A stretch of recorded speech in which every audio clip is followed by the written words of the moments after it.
Salam traders, balik lagi sama saya Andi Firmansyah di channel ESG.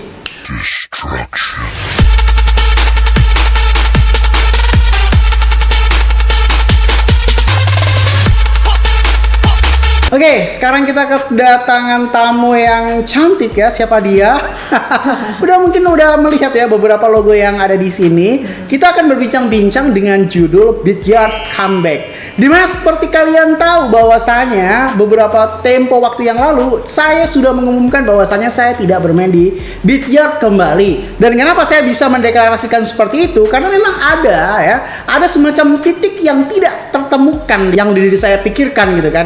Ada semacam hal yang sedikit mengganggu di pikiran saya. Pada saat itu, di era itu ya, di Bityard itu tidak bisa menjawab pertanyaan saya pada saat itu. Dan menjawab sih bisa, tapi dia tidak bisa membuktikan. Yang membuat saya ragu akan kepastian si market ini tersebut. Nah, tetapi di beberapa kurun waktu yang lalu, Bityard mencoba kembali untuk menjawab beberapa pertanyaan saya dan menggunakan sebuah bukti-bukti yang cukup kuat. Nah, sebenarnya pada dasarnya secara bahasa kasar saya ragu bahwasanya Bityard akan bertahan karena memang mengingat dia adalah salah satu OTC yang cukup bisa diperhitungkan ya over the counter market. Saya tidak akan bahas OTC di sini ya. Nah, di sini kita kedatangan representatif dari pihak Bityard sendiri yang akan menjelaskan apa saja sih yang ada di dalam Bityard itu sendiri. Kita tadi sudah ngobrol secara internal bahwasanya memang ternyata dia bisa membuktikan bahwasanya fitur yang saya tanyakan itu memang ada. Jadi keraguan saya sudah tidak cukup kuat lagi.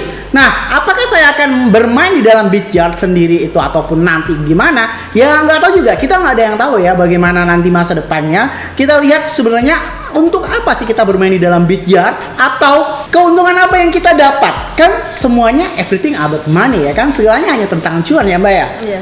Sekarang Bityard itu Mbak, sejauh apa sih Bityard melangkah sekarang ya? Dari kurang lebih 1 tahun kita sudah tidak membahas Bityard lagi. Dari tampilan aja udah beda nih Mbak. Ini kira-kira tampilannya ini apa nih Mbak? Ada banyak grow your future in the yard, ada Shiba, ada Uniswap dan sebagainya. Ini apa nih Mbak maksudnya nih ya? Sebenarnya dari tampilan sendiri udah kelihatan ya, kita sangat menonjolkan koin-koin di spot trading kita nih.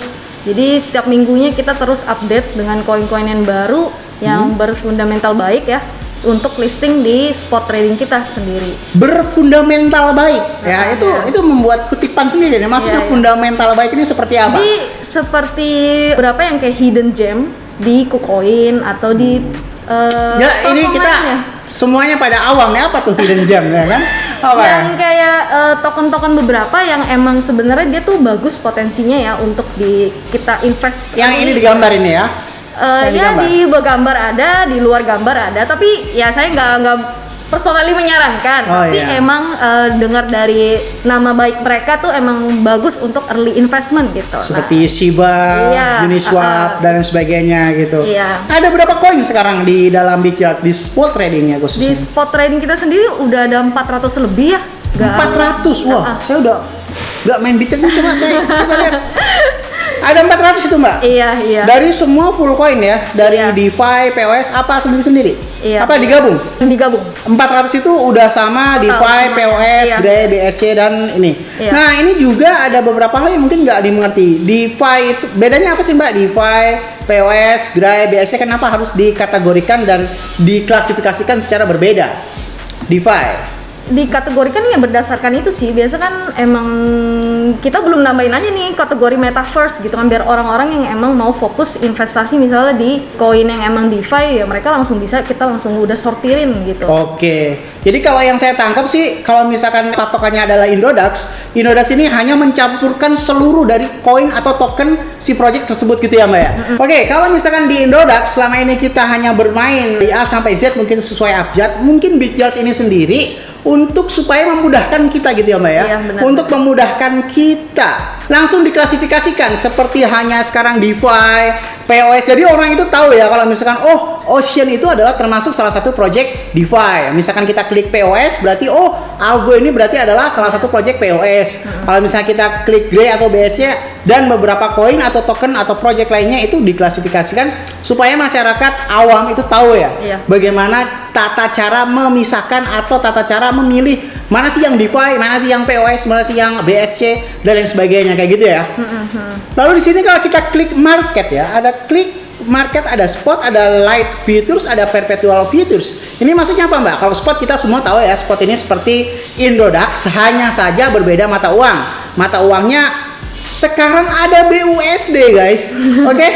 Bagi yang nggak tahu kalian BUSD itu apa? BUSD adalah salah satu mata uang yang cukup digadang-gadang sebagai mata uang yang paling dicari. Karena apa? Untuk convert dan transfernya itu gratis. Bahkan di Indodax saja yang terkenal mahal gitu kan. BUSD kalau kalian beli dari Indodax itu convert transfer ke dalam Bityard itu gratis. Tidak memerlukan biaya dibandingkan dengan biaya TRC20 ataupun IRC20. Apalagi Omni. Wah, kalau Omni udah jarang banget yang pakai dah. Cukup Sultan doang yang pakai Omni itu kan. Bukan hanya Sultan ya, cukup orang gabut yang pakai Omni ya, karena sekali kirim itu ratusan ribu. Light future ini apa Mbak? Light feature sama sih kayak margin leverage biasa. Oh sama. Ini yang kontrak biasa, kontrak Oh kontrak. leverage, ya. Nah kalau yang perpetual ini? Perpetual ini kita inverse, jadi kebalik dia daripada perpetual USDT. Jadi kita pakainya BTC, Ethereum, DOT, dan XRP. Oh, jadi yang nggak ngerti gini nih. Kalau light futures itu seperti halnya Binance Futures seperti MoonXBT atau seperti futures atau trading leverage pada umumnya ya. Kalau perpetual futures itu berarti dibalik. Kalau tadi pairnya itu adalah USDT, ini pairnya adalah si kripto itu sendiri ya Mbak ya. Entah itu pair Bitcoin, entah itu pair Ethereum ataupun DOT dan XRP kayak gitu ya. Jadi dibalik.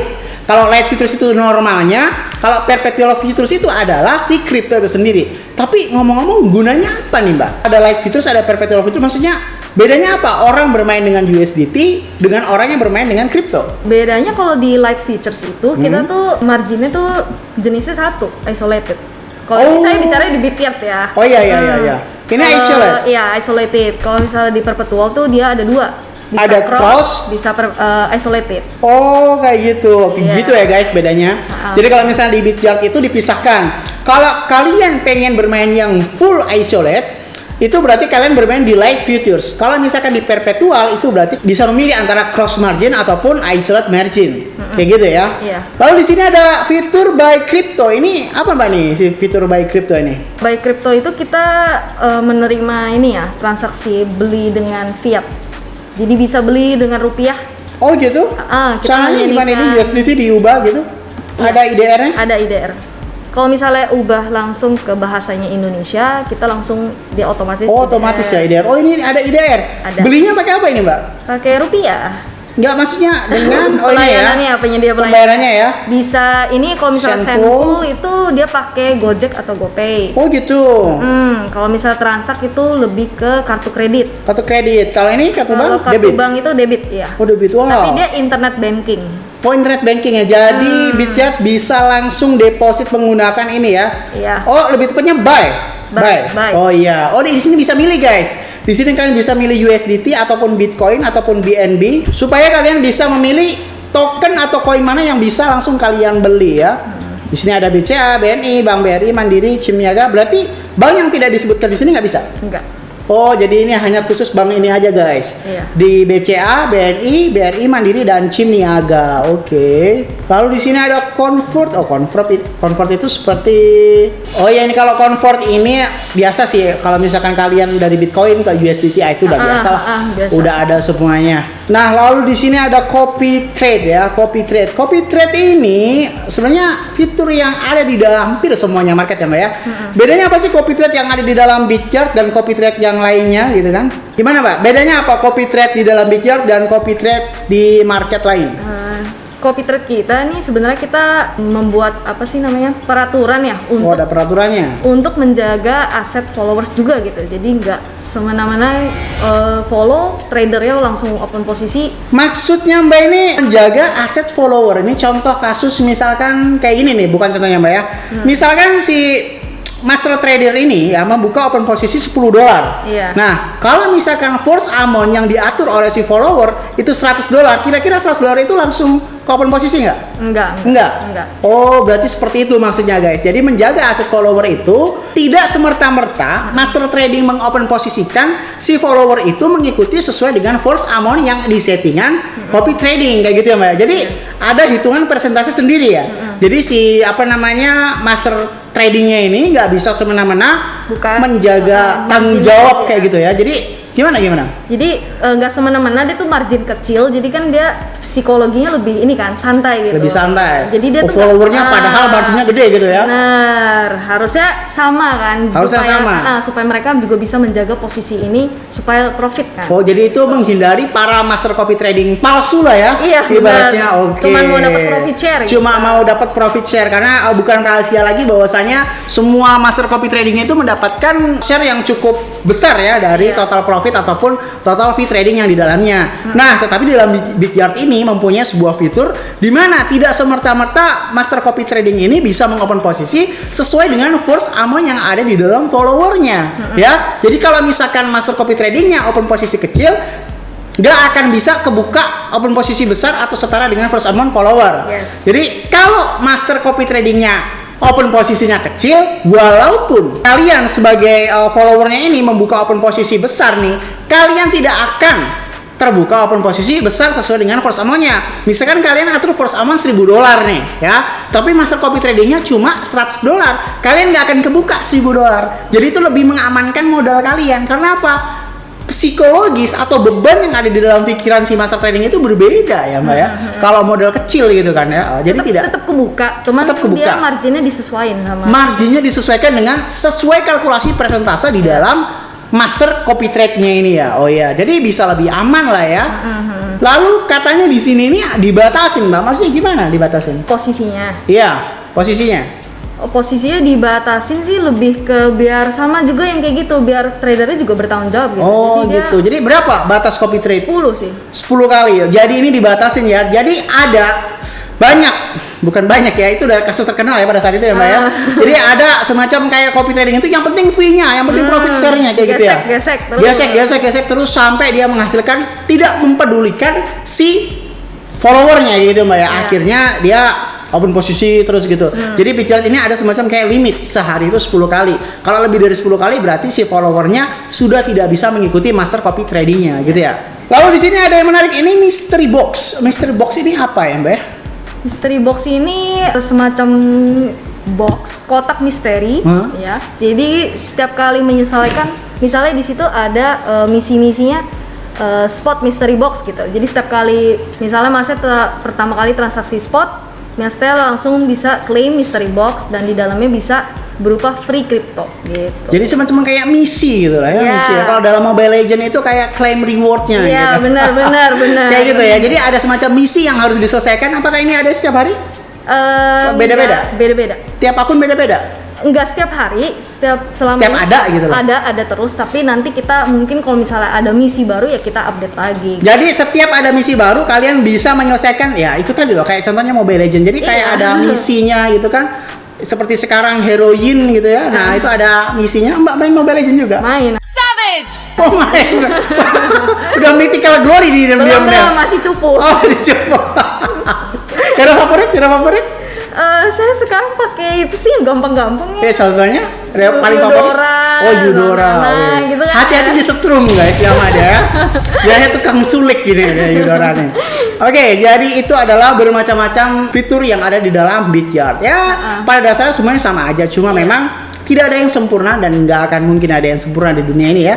Pasti ada kekurangan dan kelebihan gitu kan. Yang namanya kesalahpahaman itu semuanya pasti ada. Ini yang kemarin kita salah paham itu karena memang lagi peralihan tim gitu ya Mbak ya. Iya, benar. Kemarin itu jadi dahulunya itu saya konfirmasi sama si A, ternyata si A ini sudah tidak bekerja lagi dengan Bityard. Jadi saya tidak mendapatkan jawaban yang puas pada saat itu. Sekarang si Mbak Cindy ini menemani saya untuk menjawab seluruh pertanyaan-pertanyaan netizen Indonesia ya, karena netizen Indonesia itu agak-agak gitu ya. Iya.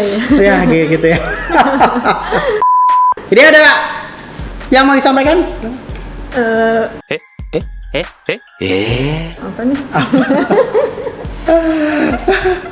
Ya, terima kasih. Terima kasih semuanya sudah mendukung Bityard ya selama Oke. ini. Semoga kita Bityard bisa semakin maju gitu. Oke.